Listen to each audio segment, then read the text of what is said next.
আসসালামু আলাইকুম। সম্প্রতি আমরা খুবই টিপিক্যাল একটা ওয়াটারপ্রুফিং কাজ শুরু করেছি।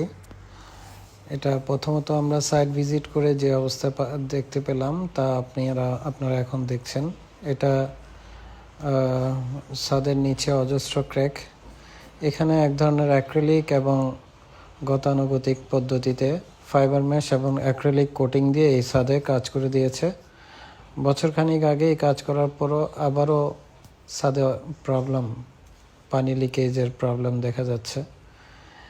ওনারা একটা স্লোপ মেনটেন করেছে ছাদের দুই দিক থেকে যেন পানিগুলো নেমে যায়, তারপরও এই ছাদে পানি জমে থাকে এবং বিভিন্ন ক্র্যাকগুলো ওরা এইভাবে রিপেয়ার করেছে। এখানে এক ধরনের বিটুমিনাস জাতীয় প্রোডাক্ট দিয়েছে, কিন্তু এটার নিচে দিয়ে পানিটা লিক হয়। পুরো ছাদ জুড়ে আমরা যেটা দেখতে পেলাম সেটা হচ্ছে উপরে যেই ওয়াটারপ্রুফিংটা দেওয়া আছে এটার কার্যকারিতা হারিয়ে ফেলেছে, কারণ এটার নিচে যথেষ্ট ক্র্যাক তৈরি হয়েছে।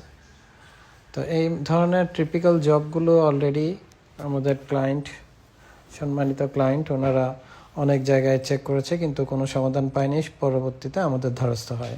আমরা প্রপারলি প্রত্যেকটা ছাদের প্রতিটা অংশ ভালোভাবে গ্রাইন্ডিং করা, ক্লিনিং করা এবং পুরনো যে কোটিং কিংবা ফাইবার মেশ ছিল সেগুলো রিমুভ করার ব্যবস্থা করেছি। ছাদটা ভালোভাবে গ্রাইন্ডিং করে নিয়েছি, কারণ একটা ছাদের ওয়াটারপ্রুফিংয়ের সবচেয়ে ইম্পর্ট্যান্ট সেক্টর সেটা হচ্ছে গ্রাইন্ডিং, ক্লিনিং। এগুলো যদি প্রপারলি করা হয় তাহলে ছাদের ওয়াটারপ্রুফিংটা পারফেক্টলি কাজ করবে। তো সেটার আলোকেই আমরা ছাদের ক্লিনিংগুলো করার ক্ষেত্রে আমাদের অত্যাধুনিক যে ভ্যাকুয়াম মেশিন দিয়ে ক্লিন করা এবং গ্রাইন্ডিং করা, হ্যান্ড গ্রাইন্ডিং দিয়ে করলে যেটা হয় সেটা হচ্ছে সারফেসগুলো ইভেন সব জায়গায় সমান থাকে না। আমরা অত্যাধুনিক প্রযুক্তিতে যেই মেশিন আছে সেই মেশিনের মাধ্যমে ধুলাবালি রিমুভ করে কাজ করি, যাতে আশেপাশের এলাকায় ধুলাবালি ছড়িয়ে না যায়। তো একই সময়ে আমরা গ্রাইন্ডিংয়ের একই সময়ে সারফেস ক্লিনিংও কাজ শেষ করি, ধুলাবালি হয় না। দুর্বল জায়গাগুলো আমরা রিপেয়ার করে নিছি এবং ছাদের ক্র্যাকগুলো ওপেন করে নেওয়ার পর ওই ক্র্যাকের জায়গাগুলো ভালো করে ক্লিনিং করে নিয়েছি। এইভাবে কাজ করার পরে আমরা যেটা দেখলাম যে ছাদের এটা ছাড়াও অনেক নতুন ক্র্যাক বিদ্যমান, সেগুলো আমরা ওপেন করে নিয়েছি।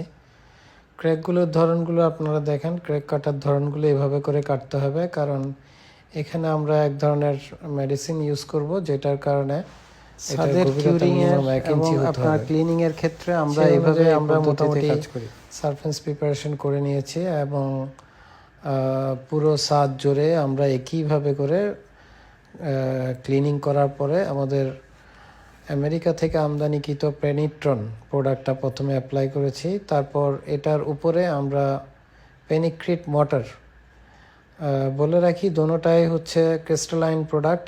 এটা বাংলাদেশেই প্রথম আমরাই আমদানি করেছি আমেরিকা থেকে। পেনিট্রন ওয়ার্ল্ড ওয়াইড একটা স্বীকৃত কোম্পানি, ওনারা ওয়ার্ল্ডে বিভিন্ন প্রজেক্টে ওনাদের অংশীদারিত্ব আছে। তো বাংলাদেশেই প্রথম আমরা এই পেনিট্রন প্রোডাক্ট দিয়ে কাজ করছি। এটা সুবিধা হলো যে আমরা সাইডে কাজ করলে খুব দ্রুত সময়ের মধ্যে রিপেয়ারিংয়ের কাজগুলো শেষ করতে পারি এবং দুইটা কোটিং, পেনিট্রনের দুইটা কোটিং, এটা সিমেন্টিশিয়াস প্রোডাক্ট। দুইটা কোটিং দেওয়ার পর আমরা শুধু পানি দিয়ে দিই যাতে কিউরিং স্টার্ট হয়। এখানে যদিও বা মনে হচ্ছে আপনার ছাদটা ফেটে আছে, কিন্তু আসলে এখানে ক্রিস্টালাইন পদ্ধতিতে কাজ করছে। তো এটা পানিতে কিউরিং করা হয় যাতে খুব দ্রুত সময়ের মধ্যে পানিতে এটা কিউরিং হওয়ার পর সেলফ হিলিং পদ্ধতিতে ক্রিস্টালাইনগুলো ভিতরে ঢুকে কংক্রিটের পোরাসগুলো সিল করে দেয়। এটা তো দুইটা ফায়দা হয়। একটা হচ্ছে আমরা ছাদে যখন পেনিট্রনটা দিচ্ছি, পানি দিয়ে দিচ্ছি, সাথে সাথে কিউরিং হচ্ছে, পাশাপাশি সেলফ হিলিং পদ্ধতিতে কাজ করছে এবং ক্লায়েন্টের সন্তুষ্টিও পাওয়া যাচ্ছে একই সময়ে। কারণ ছাদে যখন আমরা কোটিং করতেছি এর পরেই যখন পানি দিচ্ছি তখন নিচে আর কোনো পানি লিকেজ হচ্ছে না। তাতে কাস্টমারদের একটা সন্তুষ্টি আসে খুব দ্রুত, এবং এই কাজ এই প্রোডাক্ট দিয়ে কাজ করার ফলে আমরা দ্রুত সময়ের মধ্যে কাস্টমার স্যাটিসফ্যাকশন নিতে পারি। তো এই হচ্ছে আমাদের প্রজেক্টের বর্তমান অবস্থা। আমরা খুবই ভাগ্যবান যে অল্প সময়ের মধ্যে আমরা এই কাজ শেষ করতে পারি, এবং অ্যাপ্লিকেশন পদ্ধতি খুবই সোজা।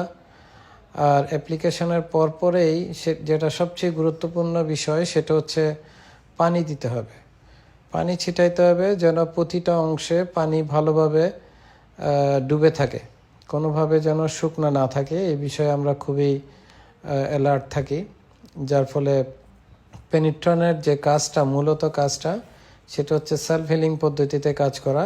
এই কাজটা সে করতে পারে। বিল্ডিংয়ের ভিতরে আপনার মূল কংক্রিটের ভিতরে ঢুকে সে পোরাসগুলো সিল করে দিয়ে আসে।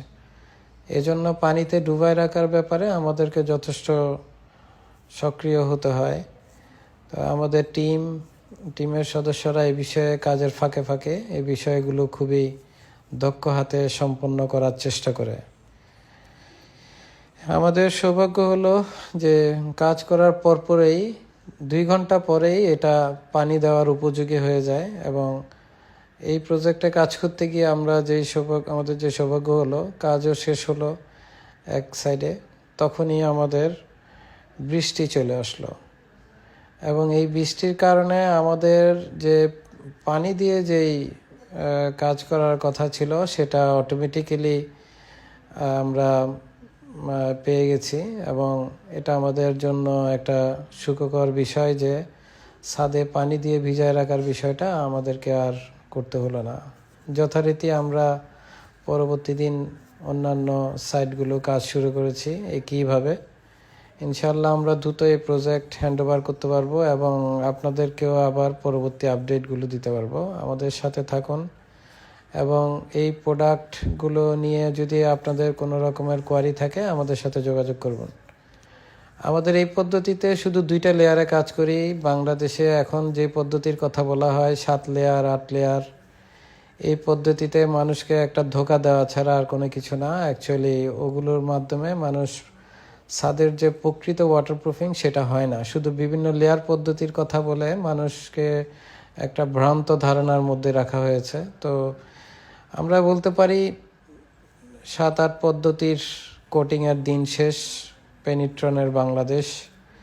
এই বিষয়ে আমরা কোনো কিছু যদি জানার আগ্রহ থাকে, আপনারা সরাসরি আমাদের সাথে যোগাযোগ করতে পারেন। আমরা আপনাদের সদুত্তরের আশায় থাকলাম, এবং আপনাদের যে কোনো পরামর্শে যে কোনো সহযোগিতায় আমাদের মূল্যবান পরামর্শ এবং সহযোগিতা অব্যাহত থাকবে। ধন্যবাদ সাথে থাকার জন্য। আবারও আশা করব যে আপনারা প্রোডাক্ট সম্পর্কে যদি বিস্তারিত জানতে হয় আমাদের সাথে অতি সত্বর যোগাযোগ করুন, এবং আপনার ছাদটাকে এই বর্ষাকালের আগেই পরিপূর্ণভাবে ওয়াটারপ্রুফিং করে নেন, যাতে আপনারা ভবিষ্যতে এই ছাদের লিকেজ কিংবা ছাদের ওয়াটারপ্রুফিং এই বিষয়গুলো নিয়ে আপনাদের ওয়ারিড হতে না হয়। ধন্যবাদ। আসসালামু আলাইকুম।